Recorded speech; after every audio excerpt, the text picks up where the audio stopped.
الله أكبر.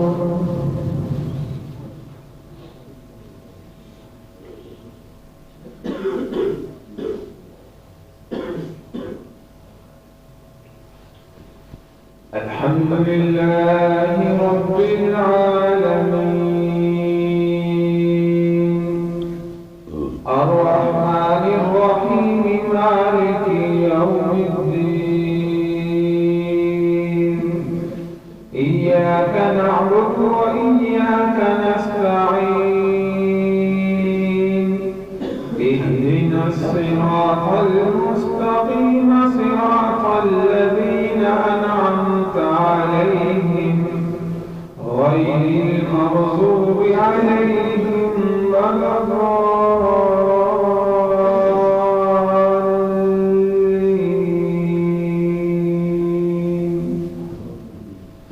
الرحمن علم القرآن خلق الإنسان علمه البيان الشمس والقمر بحسبان والنجم والشجر يسجدان والسماء رفعها ووضع الميزان ألا تطغوا في الميزان وأقيموا الوزن بالقسط ولا تخسروا الميزان والأرض وضعها للأنام فيها فاكهة والنخل ذات الأكمام والحب ذو العصف والريحان فبأي آلاء ربكما تكذبان خلق الإنسان من صلصال كالفخار وخلق الجن من مارج من نار فبأي آلاء ربكما تكذبان رب المشرقين ورب المغربين فبأي آلاء ربكما تكذبان مرج البحرين يلتقيان بينهما برزخ لا يبغيان فبأي آلاء ربكما تكذبان يخرج منهما اللؤلؤ والمرجان فبأي آلاء ربكما تكذبان وله الجوار المنشآت في البحر كالأعلام فبأي آلاء ربكما تكذبان الله أكبر.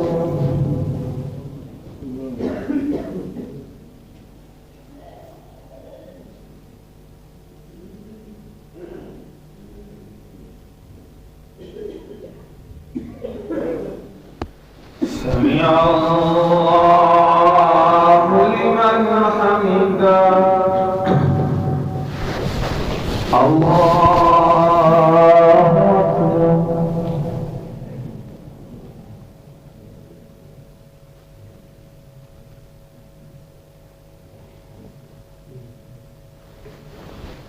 الله أكبر. الله أكبر.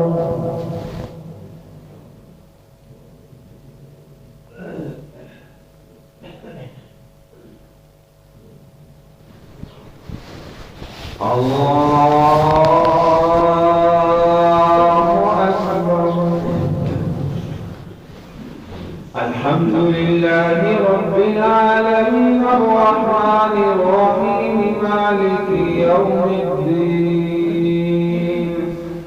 إياك نعبد وإياك نستعين اهدنا الصراط المستقيم صراط الذين أنعمت عليهم غير المغضوب عليهم ولا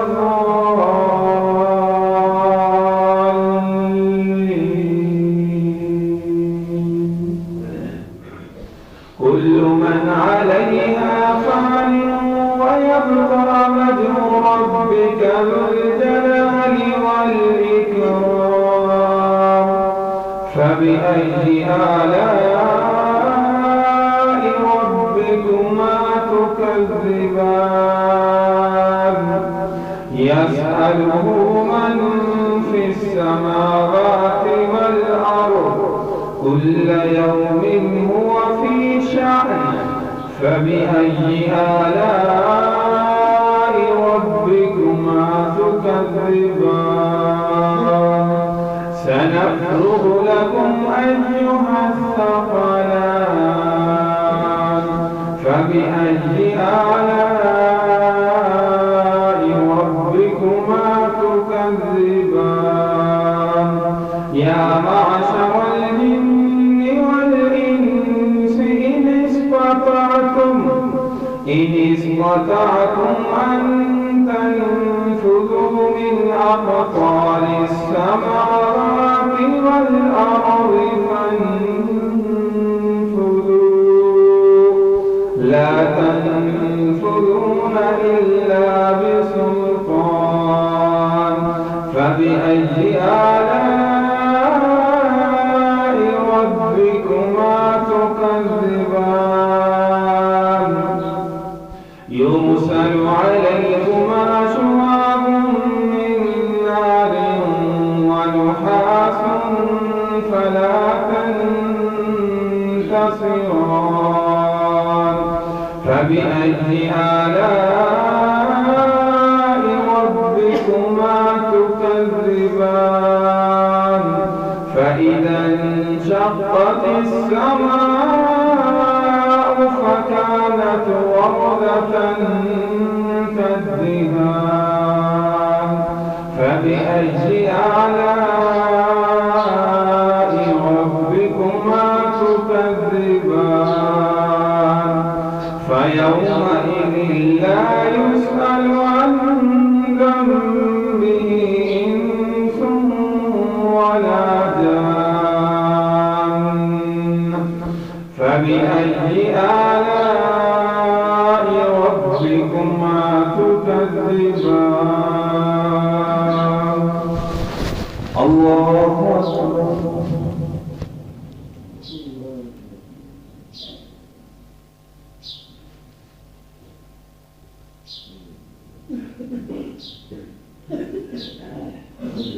سمع الله لمن حمده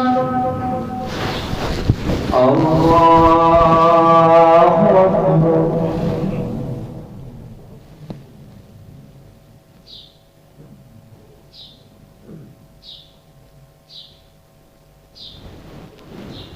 الله أكبر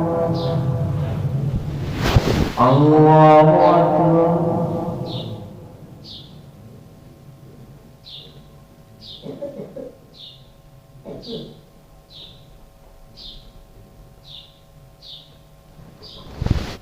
الله أكبر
السلام علیکم ورحمۃ اللہ،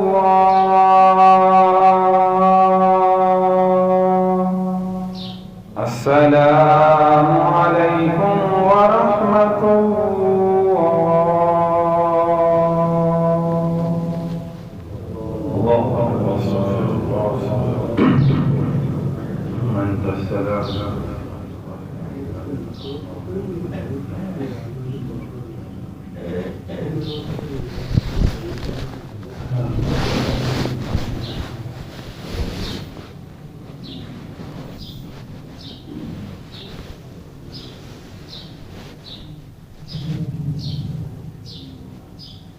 نحمده ونصلي ونسلم على رسوله الكريم، أما بعد فأعوذ بالله من الشيطان الرجيم، بسم الله الرحمن الرحيم.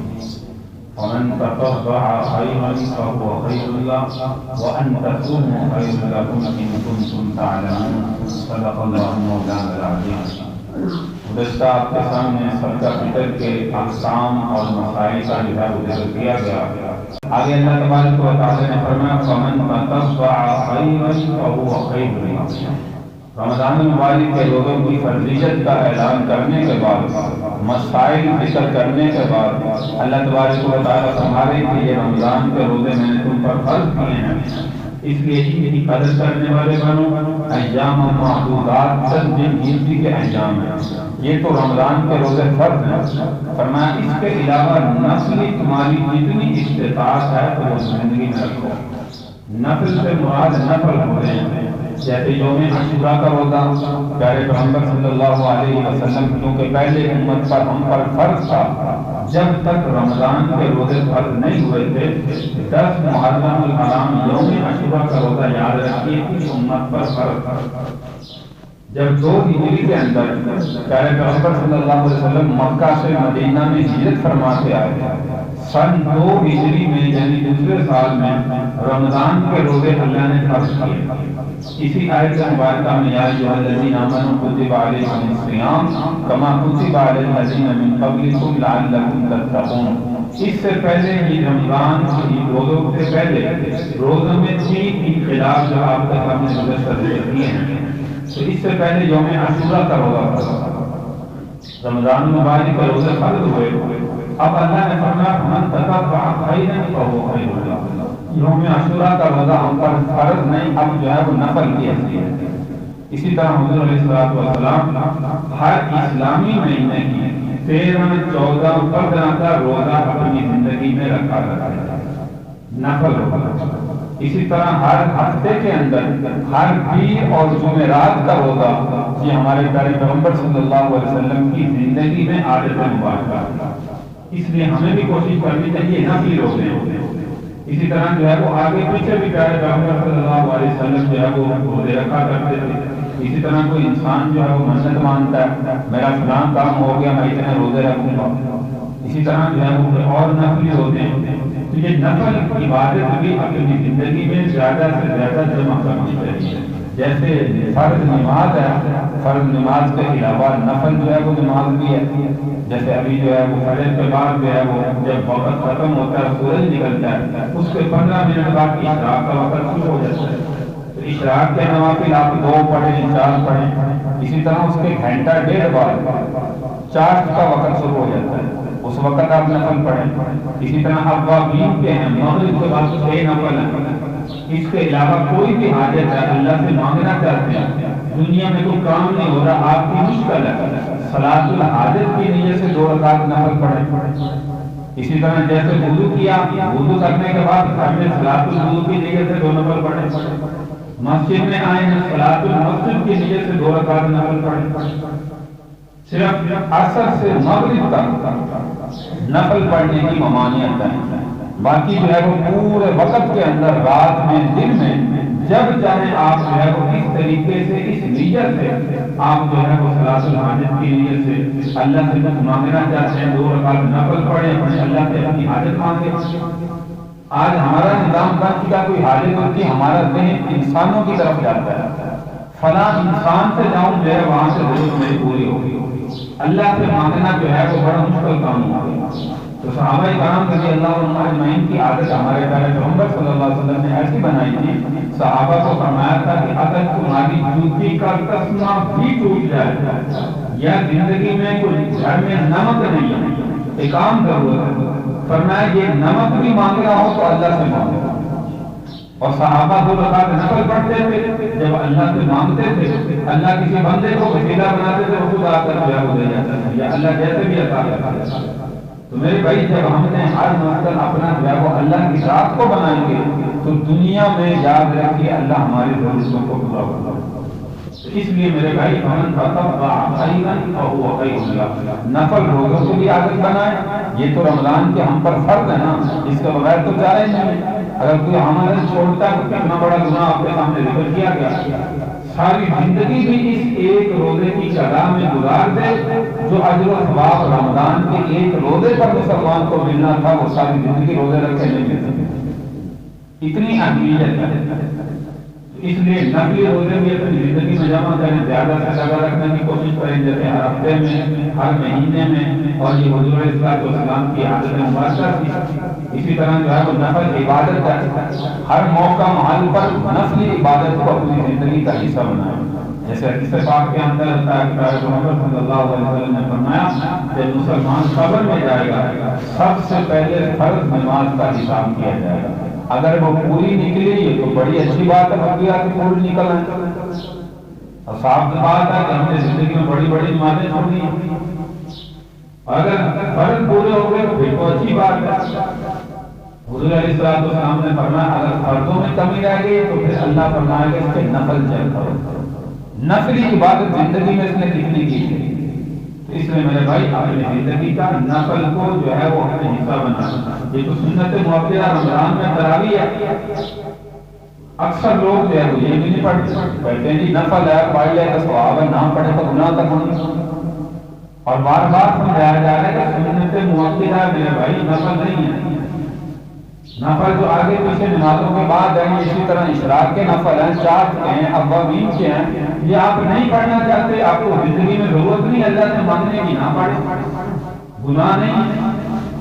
لیکن نماز تراویح یاد رکھیے یہ سنت مؤکدہ ہے، ہمارے پیارے پیغمبر صلی اللہ علیہ وسلم نے زندگی میں پڑھی ہیں، لیکن بعض جماعت پوری زندگی کیوں نہیں کرائی، پورا مہینہ کیوں نہیں کرائی کہ اللہ کے نبی صلی اللہ علیہ وسلم اس پر اگر جو ہے وہ مواخذہ فرماتے ہمیشہ پڑھتے رہتے تو اللہ جبریل امین کو وحی دے کر جو ہے وہ بھیج دیتے کہ یہ امت پر فرض ہو۔ تو اس لیے سنت موقعہ کی حیثیت ہے، سنت موقعہ کا مطلب ہوتا ہے لازمی پڑھنا، اگر چھوڑیں گے تو گناہ گار ہے، نفل نہیں ہے۔ اس لیے نفل نہ سمجھے اور نفل سمجھ کر چھوڑے نہ۔ ایک مہینے کی بات ہے میرے بھائی، اس کے بعد جو ہے وہ رمضان مبارک کا مہینہ نہیں، شاید اگلے سال ہمیں نصیب ہو یا نہ ہو، تو اللہ تبارک و تعالیٰ سے دعا ہے کہ اللہ تعالیٰ نفلی عبادت بھی ہمیں اپنی زندگی میں زیادہ سے زیادہ جمع کرنے کی توفیق عطا فرمائے۔ اللهم صل على محمد وعلى آل محمد كما صليت على إبراهيم وعلى آل إبراهيم إنك حميد مجيد، اللهم بارك على محمد وعلى آل محمد كما باركت على إبراهيم وعلى آل إبراهيم إنك حميد مجيد۔ اے الہ العالمین ہم سب کی عبادات کو اپنی بارگاہ میں قبول فرما، ہم سب کے جو روزے گزر چکے ہیں یا اللہ ان کو اپنی بارگاہ میں قبول فرما، جو کمی کوتاہی یقیناً ہوئی ہے روزہ رکھ کے آنکھوں سے، کانوں سے، ہاتھوں سے، زبان سے، یا اللہ تو اپنے فضل و کرم سے درگزر فرما، تو غفور الرحیم ہے، تیری ذات سے مانگتے ہیں یا اللہ تو ہمارے روزوں میں جو کمی کوتاہی ہوئی، اعتراف جرم بھی کر رہے ہیں یا ہم نہیں کہتے کہ نہیں ہوئی، یقیناً یا اللہ بہت زیادہ ہوئی ہے، یا اللہ تو اپنے فضل و کرم سے معاف فرما، اور جتنے ایام باقی ہیں ان کی قدر کرنے والا بنا، یا اللہ جتنے ایام باقی ہیں ماہ مبارک کی رات کا قیام جو تراویح سنت موقعہ ہے زیادہ سے زیادہ ادا کرنے والا بنا، یا اللہ جتنی زندگی باقی ہے نیک اعمال میں خرچ کرنے والا بنا، جب بھی موت آئے جب دنیا سے جائیں ایمان کی حالت میں موت کا فرما، کہ الہ العالمین فرائض کے ساتھ ساتھ نفلی عبادت بھی کرنے کی توفیق عطا فرما، نفلی روزے رکھنے کی بھی توفیق عطا فرما، یا اللہ پوری زندگی ہم سے جتنی بھی خطائیں ہوئی یا اللہ تو اپنے فضل کر روزوں کی حالت میں یا اللہ روزوں کی برکت سے یا اللہ ہم سب کے گناہوں کو معاف فرما، یا اللہ ہم سب کی جسمانی روحانی جو بھی بیماریاں ہیں تو جانتا ہے، یا اللہ ہر ایک کو شفا کاملہ عطا فرما۔ جتنے مسلمان بیمار ہیں یہاں پہ جو بیٹھے ہیں ہمارے ساتھ بھی، جو بھی جسمانی روحانی بیماری ہے اپنے فضل و کرم سے دور فرما۔ پوری کائنات میں جتنے مسلمان ہیں ہر ایک کو شفا کاملہ عطا فرما۔ ہسپتالوں میں ہیں، گھروں میں ہیں، مرد عورتیں بچے بوڑھے، ہر ایک کی بیماری کو اپنے فضل و کرم سے دور فرما۔ جو یا اللہ زیادہ بیمار ہیں، روزہ رکھنے سے قاصر ہیں، تیری عبادت کرنے سے قاصر ہیں، ان کا دل چاہتا ہے ہم بھی روزے رکھیں، دوسرے مسلمانوں کو دیکھ کے دل چاہتا ہے کہ الہ العالمین رمضان کے مہینے میں جلد سے جلد صحت یابی عطا فرما۔ یا الہ العالمین ہم سب کو ایک دوسرے سے بڑھ چڑھ کر نیکی کے کاموں میں حصہ لینے کی توفیق عطا فرما۔ اپنے ماتحتوں کا خیال کرنے کی توفیق عطا فرما۔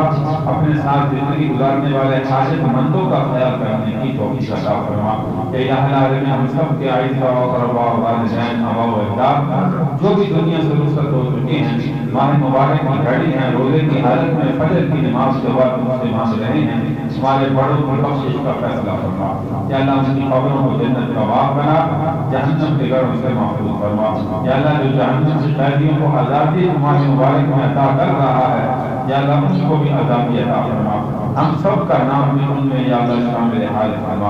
اے الہ العالمین زیادہ سے زیادہ اپنی عبادت کی توفیق عطا فرما۔